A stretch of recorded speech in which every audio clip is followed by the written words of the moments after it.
오늘은 종교개혁 주일이에요. 종교개혁 주일입니다. 우리는 목사님이 오전에 교사경건회 때도 얘기했듯이 개혁교회입니다. 개혁교회. 개혁교회 후손이에요. 그래서 늘 개혁을 하는 교회입니다. 목사님 몇 번을 얘기했듯이 개혁교회가 부흥한 적은 별로 없어요. 개혁을 늘 했기 때문에 늘 핍박을 받았어요. 그래서 세계 교회 가운데 개혁교회가 부흥했다 그러면 세계 개혁교회들이 막 감격을 해서 막 눈물을 흘려요. 한국의 개혁교회를 보면서 깜짝 놀라면서 눈물을 흘립니다. 두 가지에 놀란다고 그래요. 하나는 개혁교회가 부흥했다는 사실에 놀라고, 두 번째는 개혁교회인데 개혁을 안 한다는 사실에 깜짝 놀란다고 그래요. 그래서 우리가 이 개혁교회를 좀 많이 돌아봤으면 좋겠어요. 특히 종교개혁주일에. 근데 목사님이 로마서 말씀을 계속 나누면서, 오늘 찬양도 너무 좋은 찬양이었고, 이 개혁교회랑 이 종교개혁주의라고 또 겹치는 거에 감사함이 있어요. 이 개혁교회에서 지금 되게 중요한 건 오직 은혜, 오직 믿음, 오직 말씀, 성경 가운데 쓰는 겁니다. 근데 이 로마서가 정말 중요한데, 개혁교회에 있어서 로마서에서 계속 얘기하는 건 모든 사람은 죄인이라는 거예요. 모든 사람은 그냥 죄인입니다. 목사님도 죄인이죠. 그래서 여러분, 개혁을 하는 게 편할까요? 불편할까요? 여러분 스스로 개혁하는 거, 여러분 보세요. 여러분 집에서 늘 어머니가, 부모님 여러분을 개혁하려고 그러잖아요. 아침에 일찍 일어나라, 방 청소 좀 해라, 공부 좀 해라. 그럼 이게 되나요? 안 되나요? 안 됩니다. 왜 안 돼요? 계속 얘기했죠. 우린 뭐예요? 죄인이요. 우리 죄인입니다. 안 돼요. 이게 안 되는 겁니다. 참 어렵죠. 개혁을 하려면 불편해야 돼요. 불편해야지 개혁을 하죠. 그렇죠. 불편하지 않으면 절대 개혁하지 않습니다. 사람들은 불편해야 돼요. 어딘가 불편해야 돼요. 그리고 여러분이 스스로 생각해 봐야 돼요. 불편하십니까? 불편해요? 나의 신앙생활, 나의 교회생활, 나의 가정생활, 생활이 불편하십니까? 아니요, 안 불편한데요. 목사님 너무 편한데요. 교회생활 너무 행복하고. 물론 행복해야 돼요. 행복하지 말란 말이 아니에요. 행복하지 말란 말이 아닌데 불편해야 돼요. 뭔가 이상하다라는 생각이 있어야 돼요. 왜 그러냐 하면, 여러분 여긴 천국이 아니에요. 우리가 물론 하나님 나라를 만들어 가야 되지만 여기는 완전한 천국이 아닙니다. 그리고 난 하나님이 아니에요. 하나님 형상대로 자라나야 돼요. 천국을 만들어야 되죠. 근데 불편하지 않다, 내가 여기 익숙하다, 너무 좋다, 그러면 둘 중에 하나인 거죠. 뭐예요? 여기가 천국이던, 아니면 내가 천국에 합당한 사람이 아니던지. 둘 중에 하나인 거예요. 여러분 심각하게 고민해 봐야 돼요. 내가 천국에 살고 있는지, 아니면 내가 천국에 합당한 사람이 아닌지. 근데 여러분 계속 들리는 소식은 어때요? 들리는 소식은 천국이 아니란 소식이 자꾸 들리잖아요.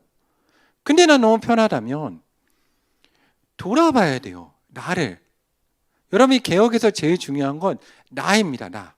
나를 스스로 돌아봐야 돼요. 내가 하나님 가운데 지금 불편함을 느끼고 있는지, 뭐를 바꿔야 되는지. 오늘 말씀을 통해서도 목사님이 조금 생각을 해봤으면 좋겠어요. 오늘 말씀은 아브라함이라는 참 대단한 믿음의 인물이 나오죠. 대단한 믿음의 인물. 목사님은 청소년 사역이랑 다음 세대 사역을 하면서 또 사람을 세우는 일에 되게 관심이 많은데, 이 성경에 위대한 인물이 나오면 참 두 가지 생각을 해요. 첫 번째, 대단하다. 나도 저런 사람이 되고 싶다. 우리 친구들도 저런 친구들이 되었으면 좋겠다라는 생각이 있고, 두 번째는 불편한 게 있어요. 약간의 좌절감도 있죠. 어떻게 저런 사람은 저렇게 될 수 있었을까? 고민해 보게 되잖아요. 이게 참 어렵죠. 특히 지금 현실에서 참 어려움이 있어요. 오늘 이 하나님도 본인을 소개하실 때 이렇게 소개하시잖아요. 성경을 보면 나는 아브라함의 하나님이요, 이삭의 하나님이요, 야곱의 하나님이다 라고 소개하시죠. 여러분, 이 말씀 여러분 가운데 은혜입니까? 아닙니까? 불편해요? 안 불편해요? 은혜입니다. 왜냐하면 이런 말씀일 수 있어요. 이 말씀을 잘 기억해야 되는데, 원래는 이런 뜻이에요. 하나님은 아브라함의 하나님인 거예요. 그 다음에 이삭의 하나님, 야곱의 하나님인 거예요. 하나님은 아브라함 가운데 하나님이시고, 이삭 가운데 하나님이시고, 야곱 가운데 하나님이세요. 우리는 연결점으로 생각하는 것보단 분리해서 생각하는 게 중요해요. 그래서 아브라함의 하나님이어야 되고, 이삭이 하나님이어야 되고, 야곱의 하나님이어야 돼요. 근데 우리가 그 말씀을 그렇게 잘 안 읽어내죠. 어떻게 읽어내요? 아브라함과 이삭과 야곱의 하나님으로 읽어내요. 그러면 여기서 불편해야 돼요. 뭐가 불편해야 돼요? 여러분이 성경을 읽을 때 불편하게 읽어야 되는 거예요. 뭐가 불편해야 됩니까? 그러면 아브라함이 없는 사람들은 어떻게 해요? 난 이삭의 세대인데 이삭은 태어날 때부터 이삭이에요? 그럼 난 아브라함이 없으면 난 이삭이 될 수 없어요? 난 야곱의 세대인데 아브라함과 이삭이 있고 야곱이 있으면 난 야곱이 될 수 없습니까? 여러분 이런 데서 불편함을 읽어내야지 개혁을 할 수 있는 거예요. 이게 여러분 불편하십니까? 불편한 사람이 있을 거예요. 근데 대부분 안 불편할 겁니다. 한국교회는 지금. 왜요? 한국교회 들어온 지 100년이 넘었거든요. 그러다 보니까 여러분 여기 있는 대부분은 3, 4대째 적어도 신앙생활 하고 있어요. 여러분 이게 은혜이죠. 근데 여러분 이게 불편해야 돼요. 왜요? 목사님이 목회자에 들어가는데 목사님이 일대예요. 일대. 목사님 신학교에 딱 들어간 순간 목사님은 목사님 친구들 보고 처음에 좌절했어요. 왜 좌절했냐? 친구들은 모두 다 부모님이나 할아버지 할머니가 다 목사님이거나 그런 분들만 온 거예요. 목사님 학부신학과였는데 50명 중에 모태신앙인 사람 목사님 1명이었나? 2명이었나? 아무튼 몇 명 안 됐어요. 그 순간 좌절이죠. 나는 갈 수 있을까? 근데 목사님 요즘에 또 이제 전사님들이나 이렇게 목회자 분들이나 교사분들을 보면 우리도 한번 조사를 해보면 재밌을 것 같은데 모태신앙이 아닌 분들이 몇 명이 될까요? 이게 은혜죠. 근데 여러분 이게 불편해야 돼요. 왜요? 그럼 여러분 중에서 모태신앙이 아닌 분들은 몇 명이 될까요? 목사님은 가난하게 살아봤어요. 그렇죠. 그리고 여러분한테 만약에 목사님이 가난하게 산 걸 아무리 설명해도 여러분 이해 못해요. 왜 못하죠? 안 살아봤으니까. 못해요. 이게 한국교회 위기일 수도 있다는 거예요. 왜요? 우리끼리는 너무 좋은데 외부에서 모태신앙이 아닌 분들이 온 순간 그분들의 상황을 이해 못해요. 가르칠 수 있을까요? 경험해보지 않았는데?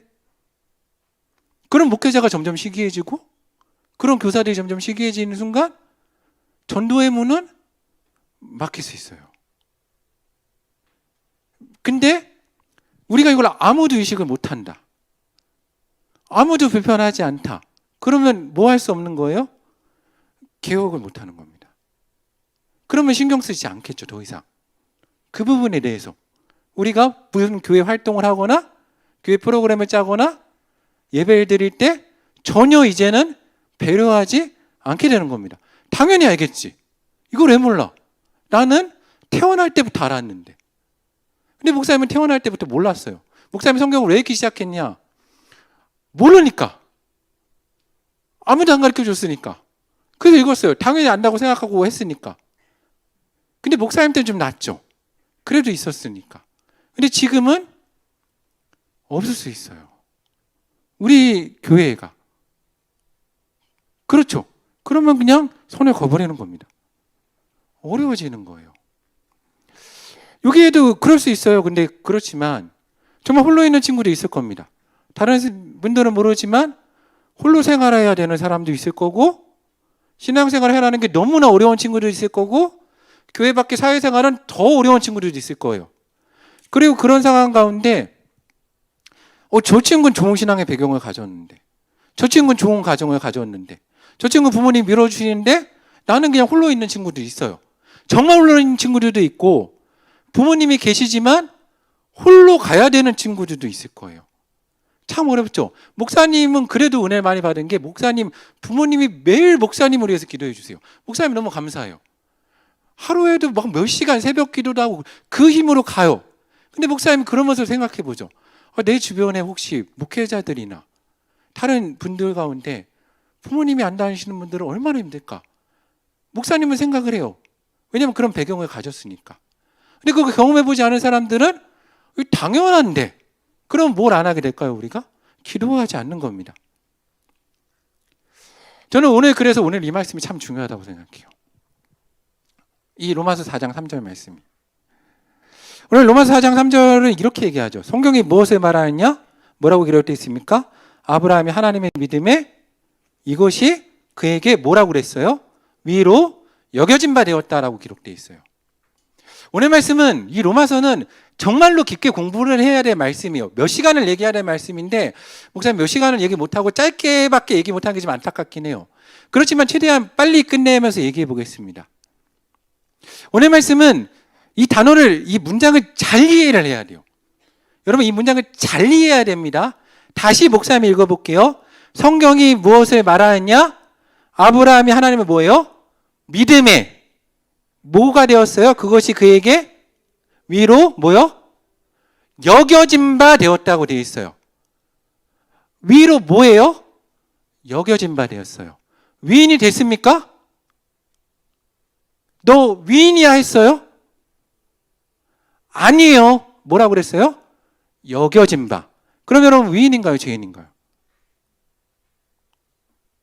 헷갈리죠? 헷갈리죠? 이 말은 무슨 말이냐면 창세기 15장으로 가봐야 돼요. 창세기 15장에 보면 이 노년의 아브라함, 70세 이후에 아브라함이 자녀가 없었잖아요. 그래가지고 막 거기서 괴로워하는데 하나님이 아브라함한테 떠나라고 그래서 떠나고 그 12장에서 떠났는데 12장에서 15장까지 와요. 근데 15장에서 오늘 말씀은 어려워서 사실은 칠판에 막 그려놓으면서 해야 되는데 칠판이 없어서 좀 아쉽습니다. 이 15장에서 하나님이 네 자손이 하늘의 별과 같이 많을 것이라고 얘기하세요. 그 창세기 15장이 되게 중요한 게 창세기 15장에서 아브라함이 이를 믿음에 뭐라고 기록되어 있냐면 하나님이 이를 위로 여기시고라고 되어 있어요. 위가 아닌 거죠. 그냥 위로 여겨줄게. 쉽게 얘기하면 너 위인이라고 해줄게 라고 해요. 너는 죄인인데 내가 그냥 믿었으니까 위인이라고 해줄게 해요. 여러분, 이게 되게 중요한 거예요. 믿었으니까 그냥 위인이라고 해줄게. 그럼 여러분, 아브라함 위인입니까? 죄인입니까? 죄인이에요. 죄인이에요. 그냥 위인이라고 해준 거지 죄인이에요. 이게 되게 중요해요. 왜 중요합니까? 아브라함조차도 하나님 앞에 죄인인 거예요. 이게 되게 중요해요. 여러분, 이 말씀이 자유함이에요. 왜요? 아브라함도 죄인이에요. 내 아버지가 아브라함 필요 없어요. 왜? 아브라함도 뭐니까? 죄인이거든요. 아브라함 죄인인 겁니다. 이삭도 죄인이에요. 위인 된 적 없어요. 그냥 위인이라고 해줄게요. 야곱도 죄인이요. 그럼 여러분, 부모님의 도움이 있을까요? 없을까요? 하나님 앞에서는 없습니다. 구원에는 없어요. 여러분, 이거 정확히 알아야 돼요. 그래야 여러분이 부모님이 하나님 믿어도 여러분 천국 가는 거랑 전혀 상관없어요. 여러분, 이걸 알아야 돼요. 여러분이 믿지 않으면 여러분 그냥 죄인이에요. 이거는 모태신앙인 분들이 경각심을 가져야 돼요. 여러분 부모님의 신앙은 여러분 부모님 신앙이에요. 하나님이 성경에서 계속 얘기하는 게 뭡니까? 비록 노아, 다니엘, 욥이 있을지라도 그들은 자신만 구원할 것이고 그 자녀조차 구원하지 못할 것이라고 얘기하세요. 여러분, 이거는 여러분이 경각심을 가져야 돼요. 내 아버지가 노아, 다니엘, 욥이라도 아브라함이라도 그들은 하나님 앞에 죄인인 겁니다. 그러니까 첫 대예요. 항상 신앙은 첫 대인 겁니다. 물론 복을 누리는 건 달라요. 그렇지만 하나님 앞에서는 첫 대인 거예요. 이게 되게 중요해요. 이거는 모태신앙이 아닌 분들에겐 또 은혜의 말씀이죠. 여러분, 왜 아브라함인가요? 이게 여러분 성경을 읽으면 성경에서 족보 이야기는 진짜 중요합니다. 근데 요거는 잠깐만 언급하고 넘어갈게요. 이게 핵심이 아니니까. 여러분, 아브라함 앞에 왜 이스마엘이 태어나는지 우리는 알아야 돼요. 족보로 따지면 이스마엘이에요. 여러분, 족보로 따지면 이스마엘입니다. 근데 왜 이삭이에요? 그 족보는 육신의 족보가 아니거든요. 이걸 이해해야 돼요. 그 족보는 뭐예요? 믿음의 족보예요. 뭘로 연결되는 겁니까? 믿음으로 연결돼요. 여러분, 목사님도 목회하면서 이게 상당히 어려울 때가 많아요. 우리 집안에 신앙의 뿌리가 없다. 근데 하나님이 그때 답을 주셨어요. 믿음으로 네 신앙의 뿌리를 아브라함한테 연결시켜버리면 돼요. 여러분, 내 신앙의 뿌리는 부모님한테 연결되는 게 아니에요. 믿음으로 아브라함에게 연결되는 겁니다. 그래야 담대함이 생겨 세상을 살아갈 수 있어요. 이게 교회에서 참 좌절 겪잖아요. 나는 신앙의 뿌리가 없다. 아니요. 그럼 여러분, 그 뿌리에 붙이면 안 되는 거죠. 우리 집에 신앙이 3, 4대 이거 자랑하면 안 돼요. 우리 집의 신앙은 100대가 넘어야 되죠. 왜? 아브라함한테 붙여야 되니까.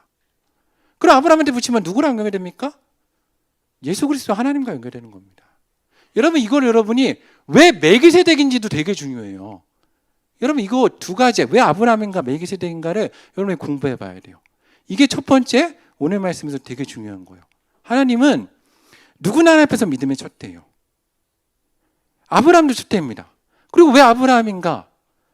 여러분, 이 창세기 12장에서 아브라함이 하나님께 택하심을 받거든요. 창세기 12장 1절을 보면 하나님이 여호와께서 아브라함에게 나타나서 이러세요. 여호와께서 아브라함에게 이르시되 때 너는 너의 고향과 친족과 본토집을 떠나 내가 내게 지시할 곳으로 가라. 내가 내게 복을 주고 내로 큰 민족을 이루니 너는 복이 될지라라고 얘기하세요. 근데 이 말씀에서 목사님이 이 목회하면서 진짜 어려웠던 게 아브라함을 키워야 되는데 앞에 구절을 보면 창세기 11장을 보면 왜가 있어야 되잖아요. 왜 아브라함인가? 왜가 없어요. 왜가. 이게 되게 어려운 거예요. 창세기 11장은 뭐냐면 바벨탑 사건이에요. 바벨탑 사건이 있고 족보가 딱 나오고 끝나고 아브라함 나와요. 아브라함 왜 택하셨나요? 왜? 없어요. 그냥 뭐예요? 딱 하나밖에 없어요. 아무리 읽어도 딱 하나입니다. 그거 하나밖에 없어요. 뭐? 하나님 마음이에요. 하나님 마음이에요. 하나님이 마음에 들어 택하셨어요. 이거 말고 이유가 없어요. 여러분 이 자리에 있는 건 여러분이 하나님 마음에 든 겁니다. 여러분 아브라함과 그냥 동일해요. 이게 은혜인 거예요. 이게 은혜. 왜? 조건이 없거든, 조건. 여러분, 그래서 창세기 이 바울은 천재예요, 천재. 목사님 바울을 공부해 보면 바울은 신앙의 천재예요. 바울은 따라갈 수가 없어요. 구약을 완전 깨버렸어요. 여러분이 성경을 제대로 공부하잖아요. 하나님을 절대 부인할 수가 없어요. 여러분 창세기를 정말 공부를 해야 되는데 이 로마서와 함께 지금부터 잘 들어야 되고 원래 쓰면서 해야 되는데 여러분 보세요. 창세기 12장에서 하나님이 아브라함을 택하세요. 택하십니다. 근데 뭐가 없다고 그랬어요? 조건이 없어요. 이걸 우리가 뭐라고 부른다고 그랬어요? 은혜라고 부릅니다. 은혜. 이게 신앙의 순서인 거예요. 하나님이 택하시면 첫 번째 뭐라고요? 은혜. 그러면 여러분, 죄인이 의인이 됐습니까? 안 됐습니까? 안 됐어요. 아브라함 죄인이에요. 하나님 택했어요. 그래서 아브라함이 제일 먼저 하는 행동이 뭐예요? 택함 받고 애굽 가서 자기 아내 팔아버린 거예요. 바로 왕한테. 뭐예요? 죄인이니까 믿음의 조상이 첫 번째 하는 행동은 뭐냐? 그 땅에 가서 팔아버렸어요, 아내를. 그렇죠. 이게 첫 번째 하는 행동입니다. 그랬더니 뭐예요? 그리고 나서 이제 조카 롯하고 헤어지죠.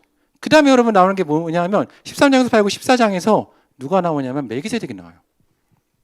이 멜기세덱을 히브리서와 함께 진짜 공부를 해야 되는데 이 멜기세덱이 누구냐? 누구 상징할까요?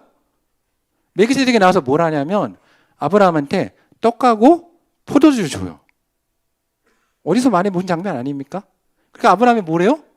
자기 소유의 10분의 1을 줘요. 뭐 한 거예요? 11조 드린 거예요. 여러분 11조 누구한테 드려요? 하나님께 드리죠. 여러분 아브라함이 이 히브리서를 쓴 기자도 천재인 게 이 허리에서 난 아론의 후손도 아브라함과 함께 드린 거예요. 누구한테? 멜기세덱에게. 여러분 멜기세덱이 누구 상징하냐면 예수 그리스도입니다. 창세기 14장의 상징은 예수 그리스도예요. 여러분 그래서 순서가 뭐냐? 은혜예요. 은혜. 죄인인데 은혜. 인간 죄 짓고 예수 그리스도 십자가 보혈이요. 14장. 그 다음에 나온 게 뭐예요? 창세기 15장이에요. 15장에서 뭐가 나옵니까? 그 다음에 나온 게 이신칭이에요. 믿음으로 의롭다 받은 거. 그럼 여러분 믿음으로 의롭다 받은 건 15장이에요. 그 전에 하나님이 이미 택하시고 은혜시고 예수님 통해서 고쳐주신 거예요. 그래서 여러분 교회 안에서는 족보 필요 없어요. 여러분 신앙의 윗대 여러분이 잘하자면 아무 필요 없습니다. 왜 모두 다 죄인이고 그게 하나님의 은혜 주시는 거거든요. 그 다음에 나오는 게 뭐예요? 15장에 그러고 나서 아브라함이 뭐 합니까? 믿음으로 의롭다 하시면 받았죠. 그러면 여러분 죄인이 됐어요? 의인이 됐어요? 죄인이요. 그래서 내려가서 뭐예요? 하갈하고 이스마엘 놔버리잖아요. 이게 인간이에요. 또 죄짓죠. 그 다음에 뭐예요? 창세기 17장에 가서야 할례하죠. 행함, 율례, 그 다음 율법은 언제 나와요? 430년 후에 출애굽기 20장에서 십계명 주시는 거예요. 율법자의 마지막, 행함자의 마지막이요. 그래서 사도 바울이 뭐라고 그런 거냐 하면 오직 은혜로, 오직 예수 그리스도, 그 다음 믿음, 그 다음 행함, 그 다음 율법인 거예요. 그래서 순서가 나온 겁니다. 사도 바울 마음대로 한 게 아니에요. 그래서 오늘 이 말씀이 되게 중요한 게, 여러분 교회 안에서 내가 세상을 살다 보면 좌절감 느끼죠. 좌절감 느낍니다. 나는 출발점이 늦은 것 같고, 나는 딴 애를 이렇게 쌓아놓은 데서 가는 것 같고, 딴 애들은 이미 뿌리가 있는데 나는 없는 것 같죠. 아니요. 여러분 뿌리 있습니다. 여러분 출발점 앞서 있습니다. 무엇으로? 오직 아브라함처럼 오직 믿음으로 하나님 앞에 나아가면, 내가 믿음으로 아브라함에게 연결시킬 수 있으면, 내가 믿음으로 예수 그리스도 가운데 연결시킬 수 있으면 여러분 그 모든 축복은 여러분께 돼요. 여러분 가운데 믿음이 있었으면 좋겠어요. 어떤 믿음이 있었으면 좋겠냐? 사람이 아무리 노력을 하고 사람이 아무리 좋은 것을 줘도 하나님이 가장 낮은 것을 주신 것보다 못해요. 하나님이 주신 게 최고예요. 하나님이 주신 게 최고. 여러분 그래서 여러분 좌절하지 마세요. 좌절하지 마세요. 하나님 믿으면 돼요. 여러분 부모님 원망할 필요 없어요. 하나님 원망할 필요 없습니다. 믿음 가지세요. 믿음 가지세요. 나는 왜 이 환경이었냐? 감사할 조건이요. 그렇기 때문에 여러분은 사람 보지 않고 하나님께 연결할 수 있는 겁니다. 여러분 이게 믿음이에요. 여러분 기독교는 족보에 서 있지 않아요. 근데 세상은 어디에 서 있어요? 인맥, 학연, 혈연, 족보에 서 있죠. 근데 여러분 기독교는 오직 믿음, 오직 은혜, 오직 말씀에 서 있습니다. 이거는 신앙뿐만 아니라 여러분 삶에 적용시켜야 되는 거예요. 오늘은 종교개혁 주일이에요. 여러분 우리를 개혁해야 돼요. 그리고 우리 교회도 이제는 불편했으면 좋겠어요. 우리 선생님들도 조금 불편해집시다. 내가 신앙의 몇째 때다. 여러분 그건 부끄러운 거죠. 부끄럽게 얘기해야죠. 하나님이 이렇게 은혜를 누렸는데 그럼 뭐하고 계십니까? 그렇게 은혜를 누렸는데 신앙의 몇 대째 축복을 누리고 계시는데 그러면 더 섬겨야죠. 더 낮은 자리에 가서 그 마음을 가져야 되는 거죠. 내가 그 말을 해서 얼마나 많은 사람들이 상처받을까? 우리 아이들은 얼마나 좌절할까? 우리 교회 오는 친구들은 얼마나 힘들까? 생각해봐야죠. 여러분 고민해봐야 됩니다. 불편해야 돼요. 그래야 개혁하죠. 우리 영락교회가 하나님의 은혜를 참 많이 받은 교회라고 생각해요. 이곳 사역할 수 있으면 저에게 복이라고 생각합니다. 영락교회가 수많은 교회들을 세워왔어요.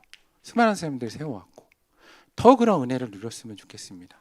근데 개혁하지 않으면 하나님 우리 가운데 그 기회를 주시지 않습니다. 왜? 아무리 제가 성경을 읽어봐도 모든 것은 하나님 마음입니다. 그냥 하나님 뜻이에요. 하나님이 그냥 옮기시면 옮겨가는 거고 하나님이 너 하라고 그러면 하는 거고 여러분 그거 말고는 없어요. 그 대표적인 증거가 누구라는 거예요? 아브라함이라는 거예요. 하물며 아브라함이 그럴진데 그 아브라함의 후손들도 잘못돼서 그렇게 실패했는데 사도 바울이 계속해서 우리 가운데 얘기하는 게 그거 아닙니까? 너희가 이방인으로서 자랑하지 말라는 거죠. 왜? 우리가 잘못해서 사도 바울이 피눈물 흘리면서 토해내서 말한 말이에요. 우리는 아브라함의 후손인데 우리는 믿음의 후손인데 우리도 믿음 없고 내 족보 자랑하고 내가 가진 거 자랑해서 그래 내 족대가 너희 이방인 가운데 옮겨갔다. 맞다. 사도 바울이 인정하잖아요. 사도 바울이 말한 게 그거예요. 근데 그러니까 너희도 조심해라. 왜? 하물며 우리한테서 옮겼는데 너희는 괜찮을까 보냐. 이게 사도 바울의 경고예요. 신앙의 100대째를 100년을 넘게 이루고 있는 우리 한국교회가 지금에 있어서 다시 한번 믿음으로 은혜로 은혜 가운데, 말씀 가운데 섰으면 좋겠습니다. 더 이상 내 자랑이 내가 신앙이 몇 대째가 아니라 지금 내가 마치 신앙의 첫 때와 같이 결단하고 믿음 가지고 헌신하며 하나님 앞에 살아가고 있다는 것이 우리 영락교회에 있는 모든 선생님들과 우리 친구들의 자랑이 되고, 또 혹시라도 이 가운데서 오늘 뿌리가 없어서 또 삶의 고통 가운데 홀로서 있어서 어려운 친구들도 절대 좌절하지 말고, 여러분이 아브라함처럼 신앙의 족장이 될 수 있는 기회를 하나님이 여러분에게 주신 겁니다. 그 기회를 받아 누림으로 모든 사람들이 또 여러분을 통해 하나님의 역사하심을 증거할 수 있는 우리 사랑하는 영락교회 고등부 선생님과 친구들이 되는 은혜가 우리 가운데 있기를 소망합니다. 함께 기도하겠습니다.